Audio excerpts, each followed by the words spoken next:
प्रिय विद्यार्थियों,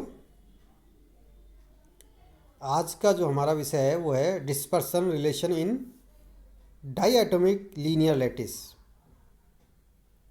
यानी द्विपरमाणुक रेखीय जालक में विक्षेपण परिक्षेपण संबंध। यह BSc third year solid state physics का टॉपिक है। तो देखिए, द्विपरमाणुक रेखीय जालक, इसके अंदर डिस्पर्सन रिलेशन ज्ञात करना है। तो हमने माना कि एक अनंत लंबाई का द्विपरमाणुक रेखीय जालक की कल्पना करते हैं।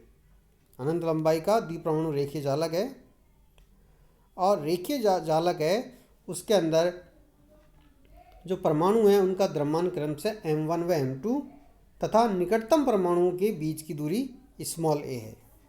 तो डायग्राम में हमने एटॉमिक रेखीय जालक को हमने रिप्रेजेंट किया है, जिसमें दो प्रकार के एटम हैं। एक ये एटम, दूसरा इस प्रकार का एटम है, ठीक है। और इनके जो द्रव्यमान क्रम से m1 और m2 हैं और इन दोनों के बीच का जो इंटर एटॉमिक डिस्टेंस है वो a है। परमाणु को इस प्रकार क्रमांकित किया गया है कि सम संख्या वाले परमाणुओं का द्रव्यमान m2, जो सम संख्या है उनका द्रव्यमान m2 है, और विषम संख्या वाले परमाणुओं का द्रव्यमान m1 है, ठीक है। तो इसका जो उदाहरण है वो है NaCl, ठीक है। एक सोडियम परमाणु और दूसरा क्लोरीन का परमाणु। आगे देखिए, अब परमाणुओं को परस्पर प्रत्यास्थ स्प्रिंगों से जुड़ा हुआ माना जा सकता है तथा किसी भी परमाणु पर बल केवल उसके दोनों तरफ स्थित निकटवर्ती परमाणुओं द्वारा ही प्रभावी माना जाता है। जिस प्रकार हमने मोनोएटॉमिक लीनियर लैटिस के बारे में अध्ययन किया था, सेम केस हम उसमें डायएटॉमिक मॉलिक्यूल लीनियर लैटिस में करेंगे, ठीक है। यदि जालक में परमाणु की स्थिति क्रम से 2n-2, 2n-1, 2n, 2n+1 और 2n+2 एंड सो ऑन तथा उनके विस्थापन u2n-2, u2n-1, u2n, u2n+1, u2n+2 and so on हैं, तो u2n+1 विस्थापन वाले द्रव्यमान m1 तथा u2n विस्थापन वाले द्रव्यमान m2 के गति के समीकरण होंगे। यानी एक जो पार्टिकल, एक जो एटम है, हमने m1 वाला लिया है, दूसरा m2 वाला लिया है।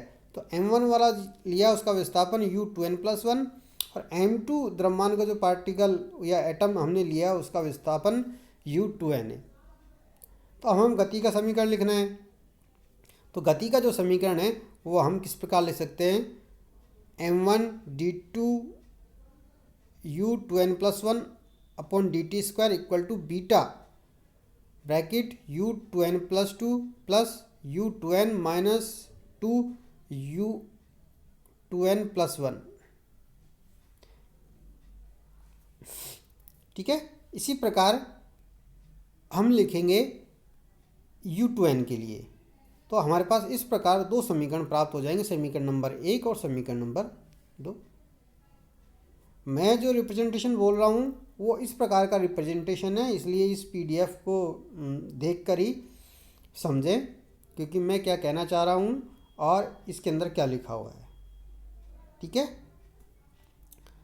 अब चूंकि दोनों जो परमाणु हैं उनके द्रव्यमान भिन्न भिन्न है, क्योंकि एक का m1 है, दूसरे का m2 है, इसलिए इनके जो कंपन हैं वो, उनके जो आयाम होंगे वो भी अलग अलग होंगे। मान लीजिए कि m1 जो द्रव्यमान के परमाणु के कंपन का आयाम कैपिटल A तथा m2 द्रव्यमान के जो परमाणु हैं उनके कंपन का आयाम कैपिटल B हो, तो जो समीकरण 1 व 2 हैं उनके हल को हम निम्न प्रकार लिख सकते हैं। लिख दीजिए, जैसे हमने एक परमाणु रेखीय जालक में किया था, सेम उसी प्रकार हमें इसमें करना है। तो क्या हो जाएगा, u2n+1 इक्वल टू ए ई की power iota bracket omega 1t minus bracket 2n+1 bracket के ब्रैकेट 1। इसी प्रकार 2n के लिए लिखना है। ठीक है, तो ये दो इक्वेशन हमारे पास प्राप्त हो जाएंगे, समीकरण नंबर 3 और समीकरण नंबर 4। अब हम क्या करेंगे, इनका टाइम के सापेक्ष 2 बार अवकलन करेंगे। 2 बार अवकलन करेंगे तो हमारे पास ये जो इक्वेशन है वो हमारे पास इस प्रकार प्राप्त हो जाएगी, d2u2n+1 upon dt square equal to minus ω1 square u2n+1 और d2u2n upon dt square equal to प्राप्त हो जाएगी माइनस ω2 स्क्वायर u2n। ये दो इक्वेशन हो जाएंगी। अब हम क्या करेंगे कि जैसे ये हमने सॉल्यूशन लिखे हैं उसी के आधार पर हम u2n-1 का भी मान कैलकुलेट करेंगे। तो क्या आ जाएगा, u2n इक्वल टू u2n+1 ई की पावर 2 आयोटा के, और प्राप्त हो जाएगा हमारे पास u2n+2 का मान। तो इसके सॉल्व करेंगे तो u2n+2 इक्वल टू क्या हो जाएगा, u2n ई की पावर -2 आयोटा के। ठीक है,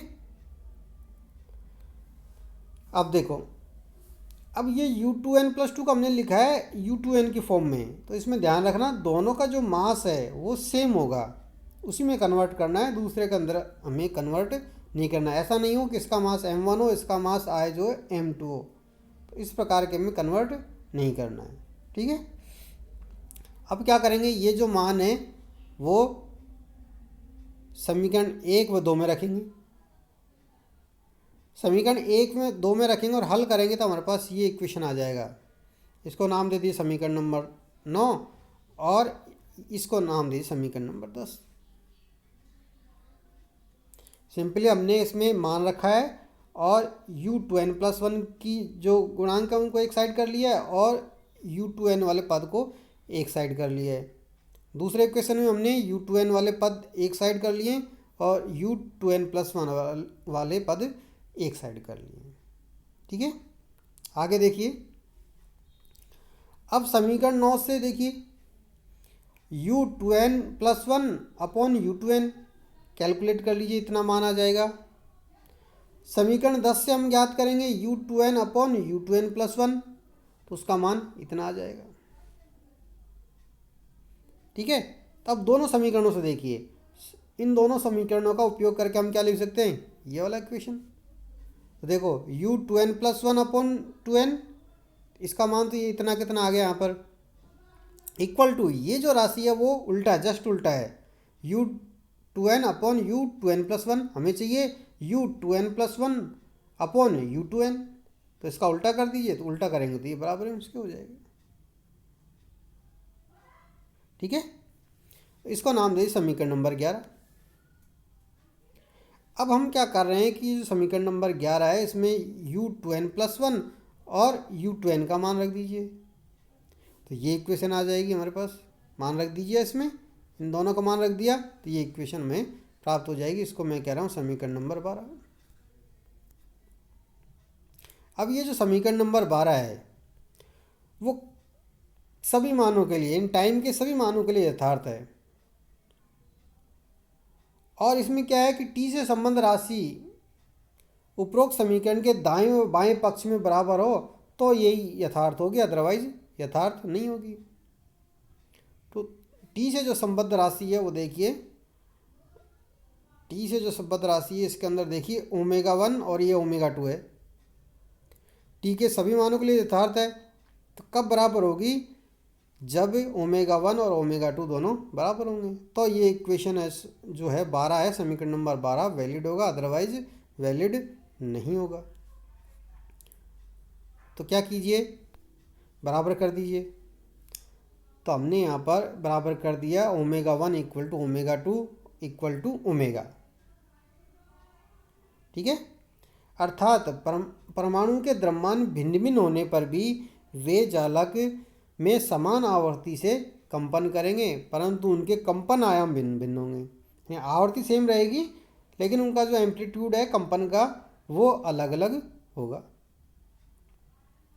ठीक है, तो इसका जब उपयोग करेंगे तो हमारे पास ये एक वाला इक्वेशन प्राप्त हो जाएगा। इसको नाम दे समीकरण नंबर 14। अब इस समीकरण नंबर 14 को हल करते हैं। ये स्टेप मैंने रिप्रेजेंट कर रखे हैं, इनको हल करेंगे, सिंप्लीफाई करेंगे और इसको ओमेगा के लिए इसको सॉल्व करना है। ठीक है, तो देखो आगे हम ओमेगा के लिए इसको सॉल्व करेंगे तो हमारे पास ये वाला पद प्राप्त हो जाएगा। इसको रीअरेंज कर लीजिए तो हमारे पास ये वाला पद प्राप्त हो जाएगा। ठीक है, तो इस वाले पद में ये है 1 माइनस कॉस 2k। तो कॉस 2 थीटा का फार्मूला लगा के इसको चेंज कर लीजिए। ठीक है, तो हमने इसको चेंज कर लिया है तो ये इक्वेशन हमें प्राप्त हो जाएगी और इसको नाम दे दीजिए समीकरण नंबर 15। अब ये जो है, ये जो समीकरण 15 है ओमेगा स्क्वायर की द्विघात समीकरण है और द्विघात समीकरण है तो इसके हमें दो हल प्राप्त होंगे। तो omega square equal to beta bracket m1 plus m2 upon m1 m2 plus minus beta bracket छोटा bracket m1 plus m2 upon m1 m2 छोटा ब्रैकेट बंद का square minus 4 sine square k upon m1 m2 बड़ा bracket की power 1/2। ये मान प्राप्त होंगे। तो कैसे कैलकुलेट करेंगे? द्विराचार्य का नियम लगा दी, minus B plus minus under root B square minus 4ac upon 2a। ठीक है, तो ये वाला फार्मूला लगा के इसके दो मूल ज्ञात कर सकते हैं तो इसके दो हल हो जाएंगे। तो ये जो है समीकरण नंबर 16 द्विपरमाणु रेखीय जालक के परिक्षेपण जो संबंध है उसको प्रदर्शित करता है। परिक्षेपण जो संबंध होते हैं ओमेगा और के बीच में रिलेशन को रिप्रेजेंट करता है। ठीक है, तो अगर मैं ओमेगा और के बीच में अगर ग्राफ ड्रॉ करूं तो हमारे जो ग्राफ है वो इस प्रकार का प्राप्त होगा। इधर ओमेगा है, सॉरी के है, इधर ओमेगा है। तो एक करो तो हमें ये प्राप्त हो जाएगा। बीच में कुछ अंतराल होगा जिसे हम वर्जित आवर्ती अंतराल कह रहे हैं और एक करो हमें ये प्राप्त होगा। तो इसमें ये प्रकाशिक शाखा है और ये ध्वनिक शाखा है और ये हमने रिप्रेजेंट किया है प्रथम बिरलुआ जोन में। फर्स्ट बिलियन जोन है उसमें हमने ओमेगा और के बीच में किस प्रकार का ग्राफ प्राप्त होगा वो हमने यहाँ पर रिप्रेजेंट किया है।